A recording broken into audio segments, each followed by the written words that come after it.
ये मुख्य मंदिर है उत्तराखंड का प्रसाद है। पूरे उत्तराखंड में फेमस है माता देवी का ये मंदिर। जगत में आज भी अपने भक्तों की मनोकामना पूरी करने के लिए जाना जाता है। आइए अंदर वहाँ करते हैं।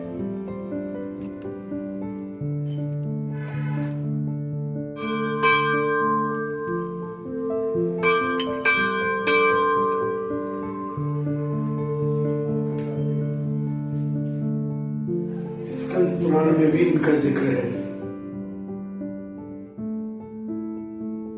ये मनोकामना पूर्ण करती है, मन को शांति, साहस, बल का संचार करती है अपने भक्तों में।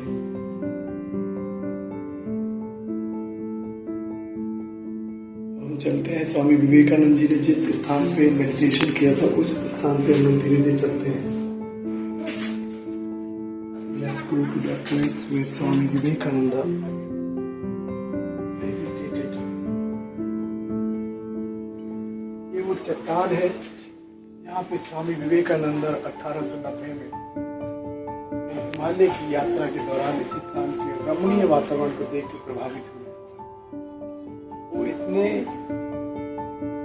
खुश हुए इस स्थान को देख के, उनका मन किया कि यहीं पे ठहर जाना चाहिए और मुझे मेडिटेशन में लीन हो जाना चाहिए। ये वो शिला है, पवित्र शिला, जिसके नीचे स्वामी विवेकानंद इसी स्थान पे नीचे बैठ गए थे और गहरे ध्यान में वो लीन हो गए थे।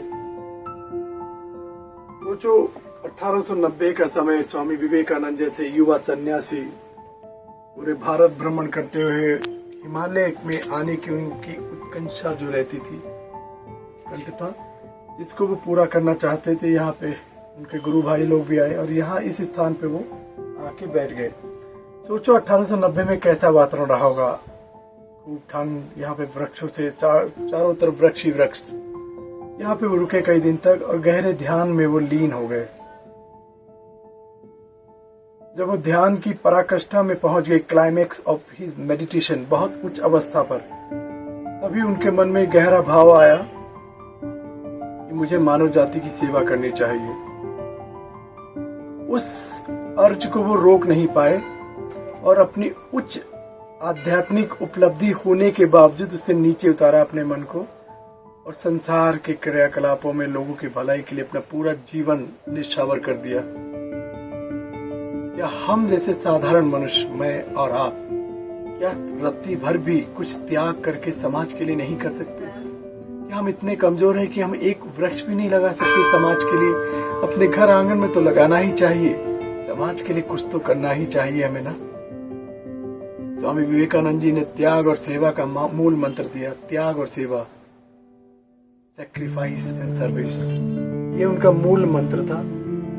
और वो कहते थे गरीब जो भाई बहन है उनको प्यार करो, उनके लिए सेवा का व्रत लो, पूरा जीवन अपना एक निछावर कर दो अपने देश की, अपनी संस्कृति के लिए, अपने सौराष्ट्र के लिए।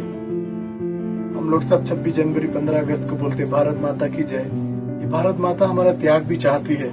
आप 2 करोड़ कमाते हैं, 10 रुपए कमाते हैं, कुछ उसमें से निकालिए, कुछ आसपास में जो गरीब बच्चे हैं उनकी पढ़ाई के लिए फीस में पैसे दीजिए। अगर आप दे रहे हैं तो इसके लिए भी आप ज्यादा अहंकारी ना हो। ईश्वर को धन्यवाद दें कि आपको इस लायक बनाए कि आप लोगों का भला कर पा रहे हैं। स्वामी विवेकानंद कहते थे अगर किसी को आप 2 पैसे भी देते हैं ना दान में, तो घमंड मत कीजिए कि आपने दिए, उसको धन्यवाद दीजिए जिसको आपने दान दिया। क्यों?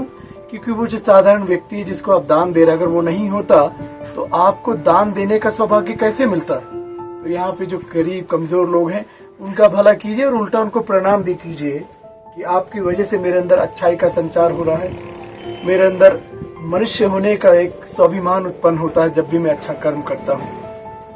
स्वामी विवेकानंद जी को हमें पढ़ना चाहिए। अद्वैत आश्रम मायावती, अद्वैत आश्रम कोलकाता, बेलूर मठ कोलकाता में उनका हेड ऑफिस है। वेबसाइट पे उनकी बुक्स भी अवेलेबल हैं, belurmat.com, advaita.com, उसमें आप जाइए और आप धीरे धीरे प्रयास कीजिए अपने जीवन को एक अलग ही सौंदर्यपूर्ण जीवन बनाने का, है ना। जब वृक्ष हम लगाते हैं तो हमें उम्मीद होती है ना, उसके फलों पे नजर रहती है ना। ऐसे आप भी युवा हैं, जवान हैं, इस देश के लिए कुछ काम कीजिए। स्वामी विवेकानंद जी को महसूस कीजिए, उनको आदर्श बनाने में कुछ भी हानि नहीं हो। वो कभी मना नहीं करते कि आप इस भगवान को पूजा ना करो, उसको करो। वो तो कहते हैं दरिद्र नारायण देवो भवा, है ना। दरिद्र की पूजा करो। स्वामी जी का मूल मंत्र है अनसेल्फिशनेस इज गॉड, निस्वार्थता ही ईश्वर है। ओम विवेकानंदाय नमः, ओम विवेकानंदाय नमः, ओम जगत गुरु विवेकानंदाय नमः, ओम विवेकानंदाय नमः। बड़ा अद्भुत, बहुत ही डिवाइन और पवित्र अनुभूतियां हो रही इस कैसार देवी के मंदिर के प्रांगण में। जो ये शिला है, चट्टान जिसमें विवेकानंद जी ने अपने पावन चरण रखे, धन्य है भूमि, हम नमन करते हैं। स्वामी विवेकानंद हम सब पे कृपा करें, हम युवाओं को, हम सबको मार्गदर्शन दें, हम पे शक्ति का एक आशीर्वाद दें। ओम विवेकानंदाय नमः।